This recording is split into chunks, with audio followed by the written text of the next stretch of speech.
안녕하세요. 사람들입니다. 박제가 되어버린 천재를 아시오? 나는 유쾌하오.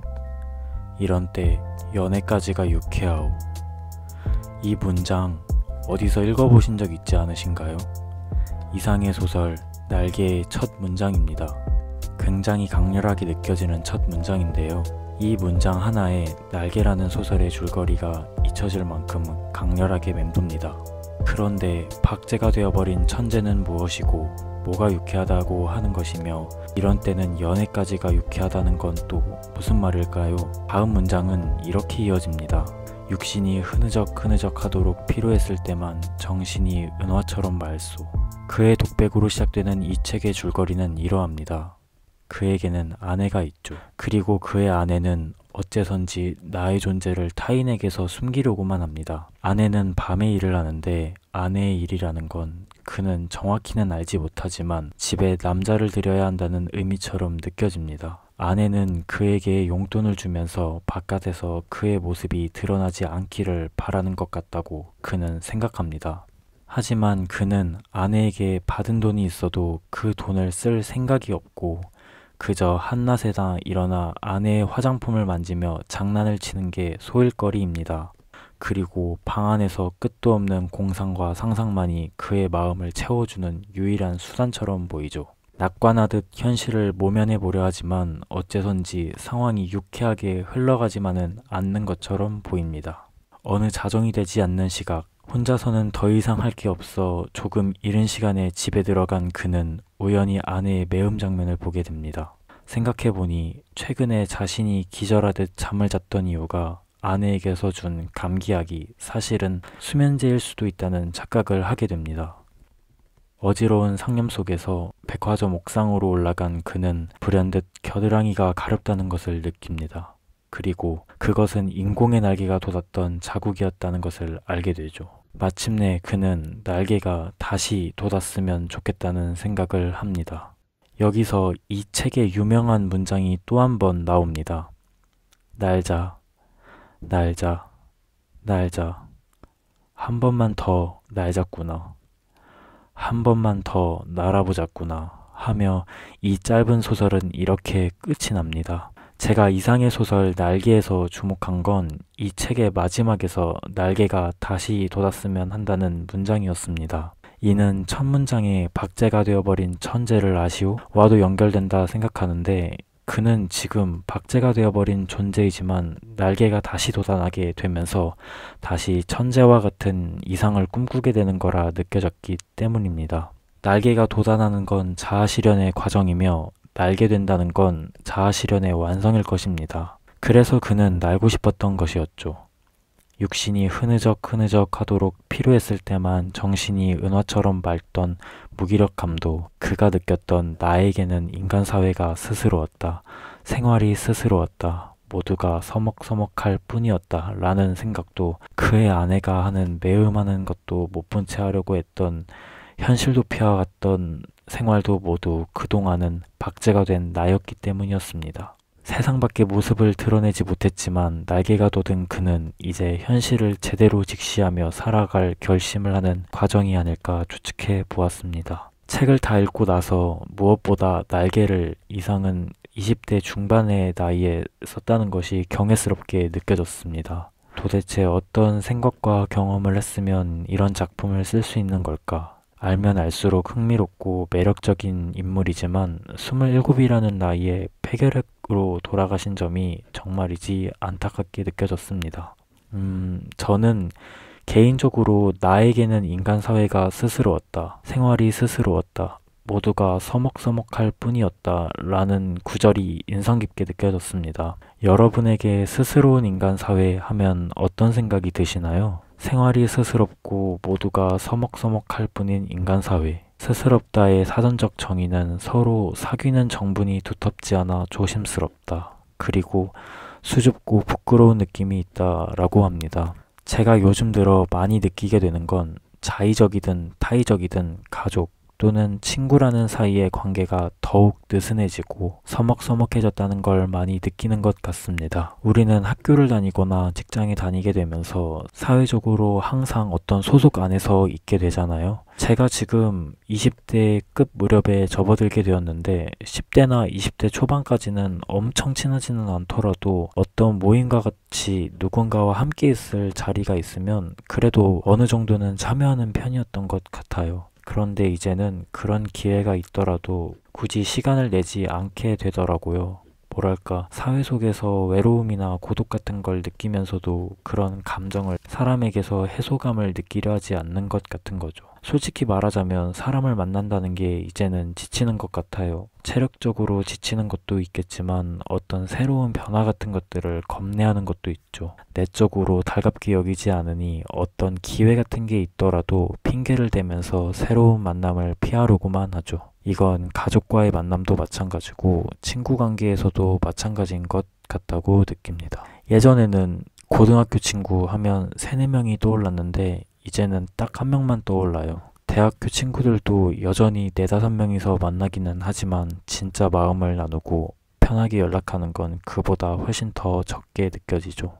스스로 사회에서 고립을 자초하기도 하고 어쩌면 저뿐만이 아니라 사회 자체가 스스로워지는 분위기로 가는 게 있지 않나 하는 생각이 들 때도 있어요.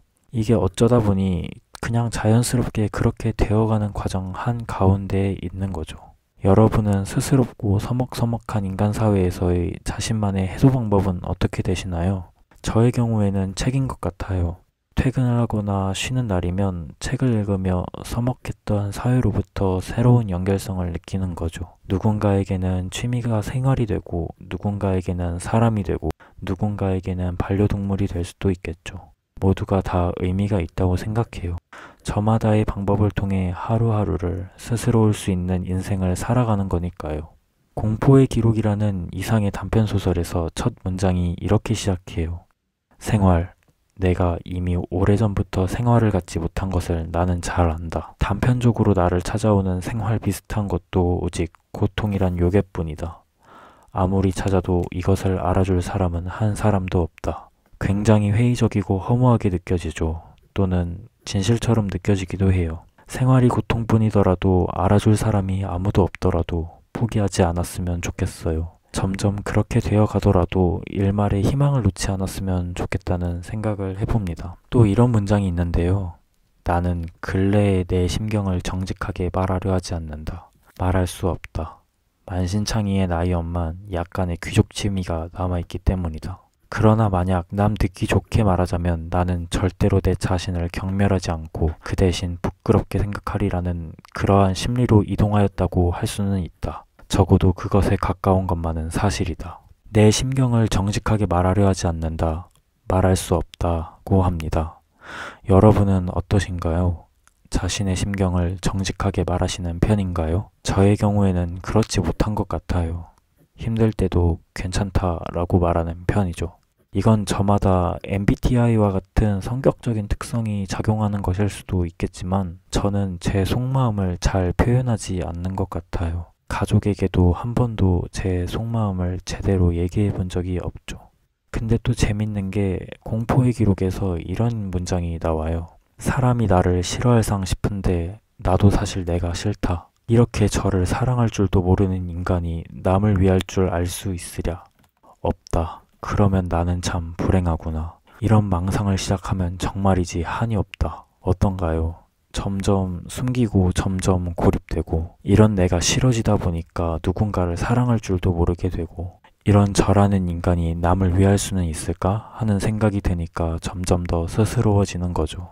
사람은 망상 속에서 긍정적일 수도 있겠지만 부정적일 수도 있다는 걸 다시 한번 느껴요.